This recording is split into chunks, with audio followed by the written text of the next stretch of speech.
지금 글로벌 시장 정말 흥미로운 상황입니다.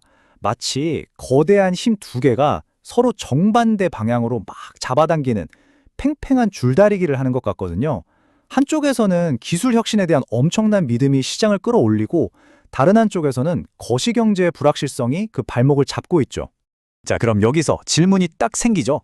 한쪽엔 AI가 이끄는 강력한 낙관론이 있고 다른 쪽엔 지정학적 리스크다, 통화 정책이다 해서 불확실성이 가득한데 과연 이 줄다리기 누가 이길까요? 오늘 우리가 같이 풀어볼 이야기가 바로 이겁니다. 먼저 시장을 앞에서 힘껏 끌어당기는 힘이죠. 바로 AI에 대한 이 엄청난 신뢰. 이 엔진이 도대체 얼마나 강력한지부터 한번 자세히 들여다보겠습니다. 자, 이 문구 이거 정말 중요합니다. 엔비디아의 GTC 2026 이게 그냥 새로운 칩 나왔어요 하는 자리가 아니었다는 거죠. 이제 AI를 훈련만 시키는 시대는 끝났다. 이걸 실제로 우리 삶에 적용하고 써먹는 바로 추론의 시대가 열렸다고 세상에 선포한 겁니다. 그럼 추론의 시대가 대체 뭘 의미하냐? 바로 이 숫자 1만 배의 모든 게 담겨 있습니다. AI를 실제 서비스에 갖다 붙이려면요. 기존에 훈련시킬 때보다 컴퓨팅 파워가 무려 1만 배라 더 필요하다는 얘기입니다. 와, 이건 뭐 상상도 안 되는 규모의 수요가 그냥 터져 나오고 있다는 거죠. 이렇게 엄청난 수요는요. 반도체 산업의 판 자체를 그냥 뒤집어 놓고 있어요. 자, 보세요. 엔비디아의 추론 칩이 이 모든 수요를 만들어내죠. 그럼 그 칩이 쌩쌩 돌아가려면 HBM4 같은 고성능 메모리가 옆에서 데이터를 막 쏴줘야 해요. 그리고 이 모든 걸 실제로 만들어낼 곳, 바로 삼성의 테일러 팹 같은 공장이 엄청나게 중요해지는 완전히 새로운 먹이사슬이 생겨난 겁니다. 자, 그럼 이제 줄다리기의 반대편으로 가볼까요? 시장의 발목을 꽉 잡고 있는 이 글로벌 경제의 역풍. 이 불확실성의 힘은 또 얼마나 센지 한번 보죠. 첫 번째는 에너지 리스크입니다. 요즘 지정학적 문제 때문에 유가가 불안불안하잖아요. 근데 이 데이터 정말 흥미롭습니다. 과거에 유가가 막 치솟다가 정점을 딱 찍고 내려오기 시작했을 때 시장이 어땠나 보니까요. S&P 500 지수가 연평균 24%나 올랐다는 거예요. 대단하죠? 지금 이 위기 속에 오히려 엄청난 기회가 숨어 있을 수 있다는 강력한 신호로 볼 수 있겠습니다. 다음은 이거 1,500원을 넘보는 이 비정상적인 강달러 현상입니다. 이건 진짜 양날의 검이에요. 보시는 것처럼 수출 기업들은 와, 좋다 하겠지만 반대로 외국인 자금은 쑥 빠져나갈 수 있고 수입 물가는 엄청나게 오르겠죠. 그러니까 우리 국내 증시에는 상당한 부담으로 작용하고 있는 겁니다. 여기에 정치적인 불확실성도 무시할 수 없죠. 예를 들어서 트럼프 행정부가 다시 들어섰을 때 정책이 어떻게 바뀔지 모른다는 것.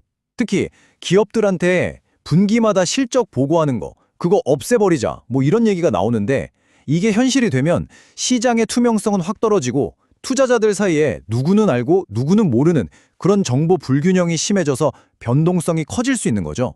자, 이렇게 거대한 두 힘이 팽팽하게 맞서고 있는 이 충돌 지점. 여기서 우리는 뭘 봐야 할까요? 우선 이 혼돈 속에서도 분명히 피어나는 기회들부터 한번 찾아보겠습니다. 지금 이 내용이 현재 기술주 투자의 거의 모든 것이라고 할 수 있어요. 엔비디아가 우리 2027년에는 매출 1조 달러 할 겁니다. 이렇게 선언했잖아요. 이건 그냥 목표가 아니에요. AI 관련주 전체에 이 밑으로는 잘 안 빠질 거야 하는 강력한 바닥, 일종의 안전망을 쳐준 거나 마찬가지입니다. 그러니까 관련 주식들이 좀 주춤할 때마다 아, 지금이 살 때구나 하는 기회가 계속 생기는 거죠. 좀 더 구체적으로 들어가 볼까요? 예를 들면 앞으로 전력 수요가 엄청날 거라는 걸 보고 소형 모듈 원전, SMR에 미리 투자하고 있는 두산에너빌리티 같은 회사, 또 세상이 시끄러울수록 안전자산으로 주목받는 디지털금, 비트코인, 그리고 자동차가 이제 바퀴 벌린 컴퓨터가 되잖아요. 이 소프트웨어 중심 자동차, SDV 시장에서 확실한 청사진을 보여주는 현대 오토에버 같은 기업들, 바로 이런 곳들이 이 혼란을 뚫고 성장할 기회를 잡고 있는 겁니다. 하지만 항상 동전의 양면을 봐야죠. 기회가 있으면 당연히 리스크도 있습니다. 이 기회의 그림자 뒤에 숨어있는 우리가 잘 보지 못하는 위험들은 뭐가 있을지 한번 파헤쳐 보겠습니다. 그 전에 블랙스완이라는 말부터 짚고 가야 해요. 슬라이드에 설명에 나와 있지만 쉽게 말해서 설마 저런 일이 일어나겠어? 했는데 진짜로 일어나서 모든 걸 망가뜨리는 그런 예측 불가능한 최악의 사건을 말합니다. 지금 시장에서는요, 잠재적인 블랙스완이 바로 이 사모대출 시장에서 터질 수 있다는 경고가 나오고 있어요. 왜냐하면 금리가 너무 높으니까 중소기업들이 버티지 못하고 쓰러지는 경우가 늘고 있거든요. 그런데 이 시장은 밖에서 솜을 들여다보기가 굉장히 어려워요. 이렇게 불투명한 곳에서 문제가 빵 터지면 금융 시스템 전체가 흔들릴 수 있다는 거죠. 그런데 어쩌면 진짜 가장 큰 리스크는 AI 스토리 그 자체일 수도 있습니다. 만약에 말이죠, 이 엄청난 AI에 대한 꿈이 그냥 꿈으로 끝나버린다면 그럼 어떻게 될까요? 바로 이겁니다. 엔비디아 같은 회사들이 내세우는 그 엄청난 매출 목표들. 그거 아직 숫자로, 그러니까 순이익으로 증명된 건 아니잖아요. 만약에요, 약속했던 것만큼 돈을 못 버네? 이런 상황이 오면 시장의 기대감이 와르르 무너지면서 주식의 가치를 평가하는 눈높이 자체가 확 낮아져 버려요. 이걸 디레이팅이라고 하는데, 이렇게 되면 기술주 전체가 순식간에 급락할 수 있는 가장 무서운 시나리오 중 하나입니다. 자, 그럼 이 모든 분석을 바탕으로 이 복잡한 변곡점을 우리가 어떻게 헤쳐나가야 할지 구체적인 전략, 일종의 플레이북을 한번 짜보겠습니다. 여러분들의 플레이북, 이 슬라이드 한 장이면 충분합니다. 선물이나 옵션 하시는 분들은 미국 10년물 국채금리 4.5%를 딱 기준으로 잡으시고요.